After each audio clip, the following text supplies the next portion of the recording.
Oh, thank you very much. Yeah, good to meet you. Fine then, be that way. So we hear a lot in the press, a lot of negativity about EVs, particularly for breakdowns. Are they easy to tow? Are they running out of charge all the time? Are they just generally going to be a nightmare for recovery companies? Let's find out. That's why we're here today at the RAC in Bristol.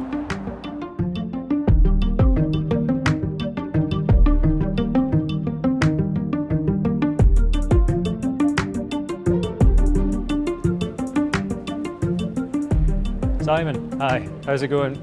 Yeah, good to see you. Welcome to RAC Bristol. Likewise, thank you for having us. Good to see you got your mic on already. It's almost like we'd planned all of this, so yeah, superb. Let's go around here to a quiet spot.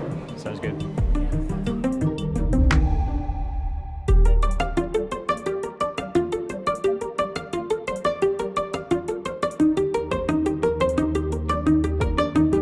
We are up in the crow's nest. Tell us more about this quite spectacular setup we're in then. This is one of the RAC's 3 buildings. It's on the edge of the M5 and M4 interchange here at Bristol. A landmark, an iconic building, which we're very proud to work from, overlooking the motorway where we sometimes see breakdowns. Hopefully we won't see one going on today. And of course that brings us neatly on to one of the key questions that people have about electric vehicles, which is the likelihood of breaking down and what happens when they do, what's likely to happen, how can the RAC deal with that? In terms of the EV breakdowns we're seeing, they're very, very low in reality compared to the number of petrol and diesels we have on cover and which obviously break down every day. But the 2 biggest breakdowns which apply to ICE vehicles also apply to electric vehicles, and that is battery and tyres. Battery, every EV pretty much still has a 12-volt auxiliary battery, and that is involved in starting the vehicle as I understand it, and they still fail, particularly on older vehicles with older batteries. Yeah. And tyres. Tyres, we deal with something like 350,000 tyre breakdowns every year, and obviously that's going to happen to an EV as well. We have lots of technology at our disposal to deal with that. For many years now, vehicles haven't been issued with a spare wheel. So our technical team developed what we call a multi-fit wheel, a universal spare wheel if you like. But the things we are seeing with EVs, out of charge, which can be a combination of things. It could be a fault with the charge point, it could be a fault with the cable, or it could be a fault with the onboard AC charger. But we have 200 or so RAC vans, which are admittedly diesel vans, Euro 6 diesels, but they are equipped with a special charger which has been developed by a British company called Original, and they have created a charger which works off the alternator and basically converts the power, and we can do a 5 kilowatt charge at the side of the road, enough to get you, say, 10 miles in about 45 minutes of charge, so enough to get you to a working charge point or potentially home, depending where you are. And we're using that, but fortunately we aren't seeing loads and loads of those breakdowns. It tends to happen when people haven't perhaps properly planned their journey, or they've got to a charge point which isn't working. Speaking of the vehicles that carry this, actually, I did see the diesel kind of onboard generator solution at EV Live at Blenheim Palace, and yeah, we were chatting away about opportunities to electrify that solution, and Oomph EV came up. I don't know if you've come across Oomph yourself. Yes, yeah. So that's like a battery about sort of yay size with a CCS or a Chademo port on it, and that's basically a portable rapid charger, a battery to charge a battery.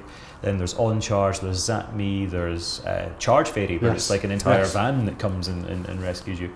So yeah, I mean, who knows? It could well be, especially with the increasing energy density of batteries, that we start to see the use of a diesel generator, which obviously the Daily Mail and the Telegraph will go mad about, being sidelined in favour of a fairly compact battery in the van. Obviously we wanted a solution that we could use here and now, but we are talking to all kinds of those companies about doing this in the future, because obviously we would far rather it was zero emission all the way around, and so that is definitely something we would like to get to at some point. The other thing we have, which is probably worth mentioning, is everyone watching this will be familiar with seeing an RAC van towing a broken down car on 2 wheels. from the rapid deployment towing system that comes out of the back of the van. Now, obviously, as things have progressed, we've realised that there is a need to be able to kind of tow a vehicle with all four wheels off the ground. So we've extended that system with a dolly at the back. We can tow, and they're in the majority of our 1400 vans, a vehicle with all wheels up. And this is really important from an EV point of view, because you don't really want to be towing it with the two driven wheels on there and having all this power, all this generated electricity with nowhere to go. Yeah. And so the all wheels up is our solution to that. It can be deployed in about 30 minutes or so.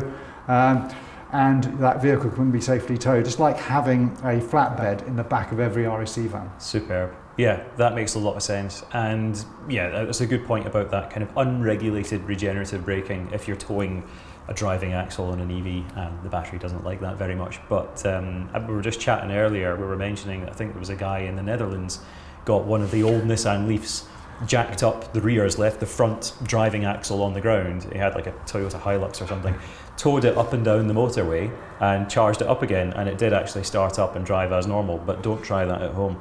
But we also have two EV vans on our fleet as well. We have the very first one, which was the first one put into use by a national breakdown organisation, actually a Renault Zoe. Obviously very small, but obviously it has a very good battery life and a good range, which didn't decrease under load, because obviously our patrol vans need to carry quite a lot of stuff in order to be able to fix vehicles at the side of the road. We also have a Maxi Deliver 3 on board as well. So we're doing our best to kind of go electric, but we obviously do have issues that from a breakdown management point of view, which can't be overcome yet, but hopefully they will be going forwards. Definitely keep an eye on the Monroe EV, which is the Scottish-built, incredibly hench all-electric off-roader. And that's, it would drag a Land Rover Defender kicking and screaming down an alleyway and duff it up. It is an absolute beast of a machine. It could probably climb up to the crow's nest, just like vertical. It's got insane climbing ability and things. But the range on the top spec one is decent, the payload is decent, the towing capacity is 3.5 tons. So it could actually be quite a good fit, who knows, but it is a kind of Defender-esque 5-seater as opposed to your 2 or 3-seater with a large boot space, but I'm sure they'd be able to do something like that. I think our technical team would very much like to talk to them about that. Definitely, there we go. I've just tried to support my local economy since it's Scottish built and all that, but exciting times, definitely keep an eye on that. And actually when it comes to providing an emergency charge to electric vehicles that are stranded, then, and we'll come back to the reason that they've been stranded out of charge in a minute actually, one of the other party pieces that the Monroe Mark 1 does is it's got vehicle to load. So it's a 3 kilowatt onboard charger, bi-directional onboard charger. So it's a 3-pin plug on the dashboard, and you could run a granny cable emergency charger to that. That said, it's got 2 of those plugs. They can each do 3 and a bit kilowatts. So it's probably not a 3 kilowatt onboard bi-directional. It'll be like 7. If they really wanted to, they could probably put a Type 2 port on, just like what you've done. That's interesting. So there we go. We're coming up with amazing ideas right on the spot. Right here. Yeah. So you heard it here first. RAC is going to be first to market with that version, of course. But in terms of the breakdowns that you're seeing with EVs, you mentioned as well that the onboard charger is one that's actually become a bit of an issue. Yeah. And this is the thing, because the onboard charger is actually a relatively straightforward fix, but dealers don't know how to do that. So a company or an organisation to look out for is HEVRA, the Hybrid and Electric Vehicle Repair Alliance. And that is an independent network of garages who specialise in electric vehicle fault finding and repair. The head of HEVRA, Pete Melville, is an absolute genius when it comes to fault finding. And he's done onboard chargers for the likes of the Renault Zoe and things like this before, where the dealership would have said, it's going to cost you several £1,000s out of warranty. In this case, he would be able to find the exact component that had burnt out, replace it for a fraction of the price. You're talking a few £100 versus several £1,000s. So that whole charger will be good to go again for countless miles. And this is important, something that the RAC has done recently. It was respond to a government consultation or a European consultation about the motor vehicle block exemption, which basically allows the likes of us and the likes of Pete to be able to work on manufacturers' vehicles without that vehicle being forced to go into that dealership and you having to pay a premium price. So really important that stays in place and allows that kind of entrepreneurial stuff to take place and people to get cheaper fixes. Oh, exactly. It's not just a common sense thing. It is a local economy thing as well. As you say, you can grow an entire network of skilled engineers. These will be the kind of skills that the vehicle technicians will be needing to get in the not too distant future. It's not often that they will encounter these issues, but if they are the ones who can fix that, then people will go to them, and that's what Hever's all about. So very exciting times that this is being considered as something that a vehicle that's still in warranty could be sent to an independent garage to maintain. That just makes so much sense. Interesting. Yeah, and actually on that note, very quickly, it also applies to the rapid charging industry. I'm aware of a couple of companies in the UK that specialise in DC power module design, build and repair, and I'm aware that the lead times on replacement power modules for certain makes and models of rapid charger are painfully long. So I've said to the CEOs of these companies, like, seriously, just go to such and such. They will fix the existing component and send it back to the charger and get it working before the replacement component arrives from wherever it's coming from. We just need more of that common sense. Yeah, the reason that the EVs get stranded, as you say, there's a couple of people who, as they would in a petrol or diesel car, they'll ignore the bings and bongs and things saying, you need to plug in now. But would you say that the majority basically was the charge point that they'd headed to had failed them rather than their own ability to read a miles remaining gauge? We are certainly seeing that. It's obviously not prolific, but it does happen. And obviously people are also not quite getting it right on some occasions. We have obviously so many petrol and diesels on cover compared to the number of EVs, so it looks perhaps disproportionately high if you look on the actual figures, but it's not a major problem. And as charge point infrastructure increases, we now have 44,000 charge points. 20% of those are rapid or ultra rapid, that's an area of the market which has grown rapidly in the last few months, which is great because I think we do need more of that. And I think recently we did a review of the high-powered charging available at the motorway services, and yes, the government has made a pledge to have 6 high-powered devices at all motorway services in England. I think that's 117 services. But at the moment, only 27 of those actually have the prerequisite 6 or more. So that is an area, and that's something I'd like to talk to you about, Euan, in terms of the issues. It's not just, there's a willingness, I know, from charge point operators to get the chargers in there, but often it's issues with National Grid and the distribution network operators about getting the high-powered cabling into site. So the government, I hope, will be expediting that, but what are your thoughts on that? Well, certainly in England that process is being improved already. So the UK government has dedicated £950 million to putting in the high voltage cabling to English motorway networks, stations I should say. So the motorway service stations in even the likes of T-Bay have been upgraded recently, and T-Bay is the middle of nowhere. We are seeing masses of high power charging infrastructure being installed right across the UK. Exeter, of all places, you'd think would be a kind of, it's a motor site, isn't it? Yeah. It is, very good. So they've got the Tesla superchargers, they've got the GridServe chargers, which I think there's at least 40 high power chargers, all in that kind of vicinity. Osprey has just opened Salmon's Leap, which is at least 16 high power chargers with a little farm shop as well. That was like the first site they did on their own land. Rather than leasing from like a motorway service station or a retail park. So this is all coming, and the grid connections are being put in, which solves that problem for motorway services. The wonderful way that the national grid works is it's split into different regions, and to encourage competition, each region has been given a monopoly by one company that runs it. So go figure. But the point is that some are faster than others. Some are really productive, really proactive, and some are quite slow to put those grid connections in. And it is a bugbear. You've heard the likes of Motor Fuel Group's CEO calling them out on this and saying, look, we have sites ready to go, we just need the power to them. We're obviously seeing a situation at the moment where the media, for various reasons, are coming up with lots of reasons and lots of obstacles for going electric, which is disappointing in many ways. and infrastructure is one of them, but that looks like in many ways that it's being resolved. And I think the thing that people often forget is that the majority of people with EVs at the moment, fortunately have drives and can charge at home. Yeah.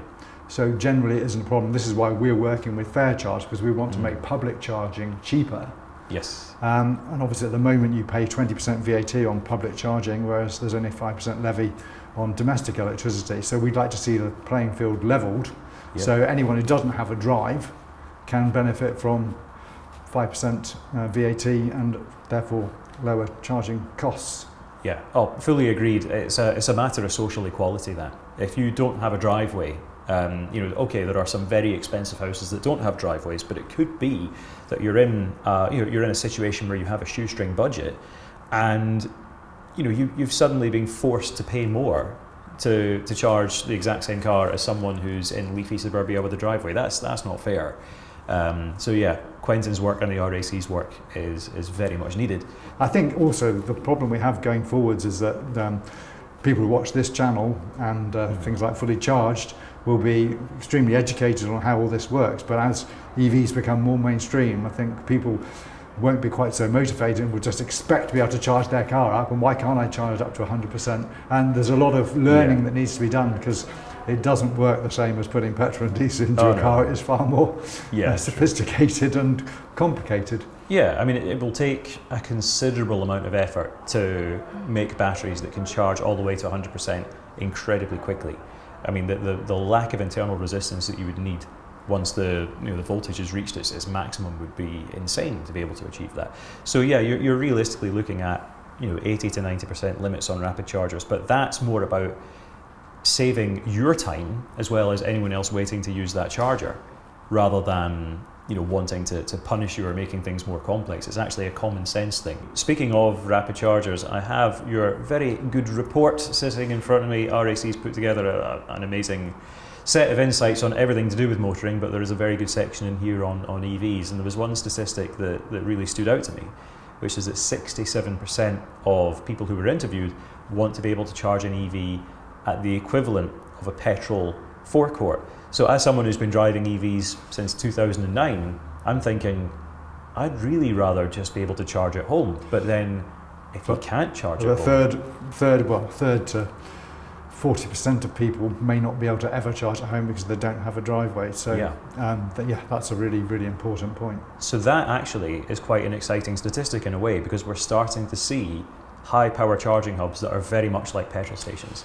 You're seeing your Fastned, you're seeing your Tesla superchargers, GridServe, the big ones from Osprey. Motor Fuel Group. Motor Fuel Group, of course, literally at the petrol stations. Motor Fuel Group are the kind of dark horses of this, because they've just down the road from here, in fact, at Coops Causeway Regional Shopping Centre. There's a very good site there, lots of high power chargers. I think we need a mix of solutions for people.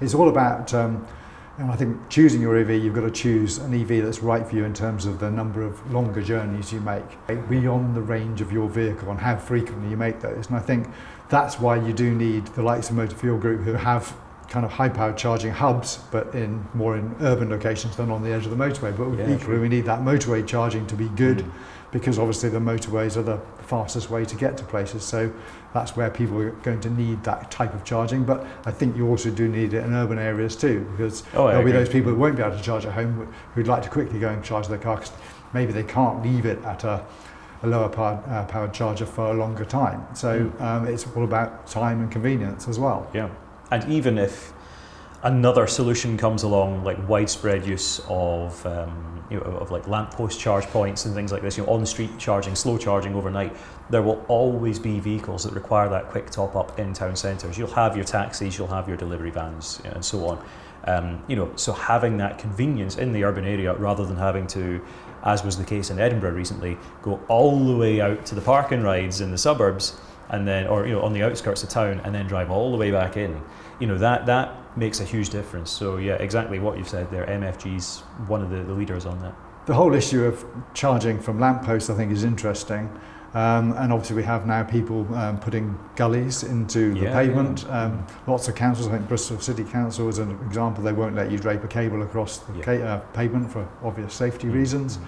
And maybe we also perhaps will need some law changes in the future, because you've got no right as a driver to park outside your home on a public road. Yeah. So even if you could get the cable to your car from in a gully in the pavement, you can't necessarily always park where you would need to. And I suppose you'd have to have rules about not parking by the lamppost, by the chargers, so enough people could use that with their EVs. So what are your views on home charging like that? Yeah, I mean, it's definitely been successful in streets where people are generally quite good at the etiquette of parking outside their own homes anyway.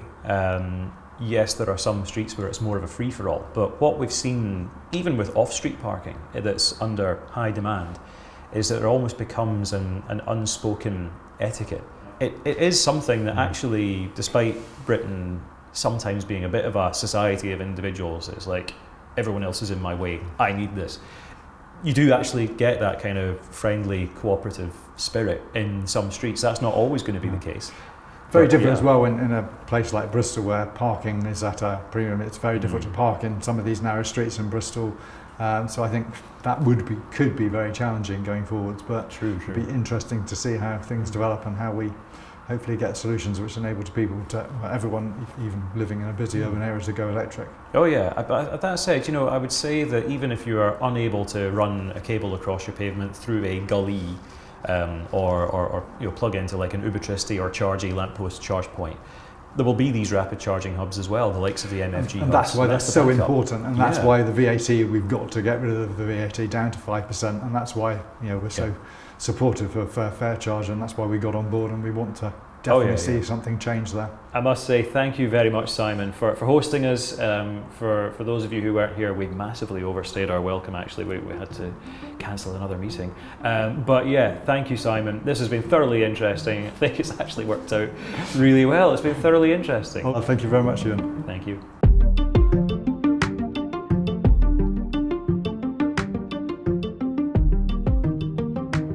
Well, that was an incredibly wide-reaching conversation. Even I hadn't anticipated the plethora of topics that we would cover, which just shows how much the RAC actually does, and how much they understand electric vehicles, and how much they are championing the cause in a very pragmatic manner. And also, I think Simon and I were particularly amused how we flipped from being interviewer and interviewee. Clearly, Simon loves this topic as well. Turns out, by the way, this guy's not being rude, he just gets stage fright when there's a camera on him.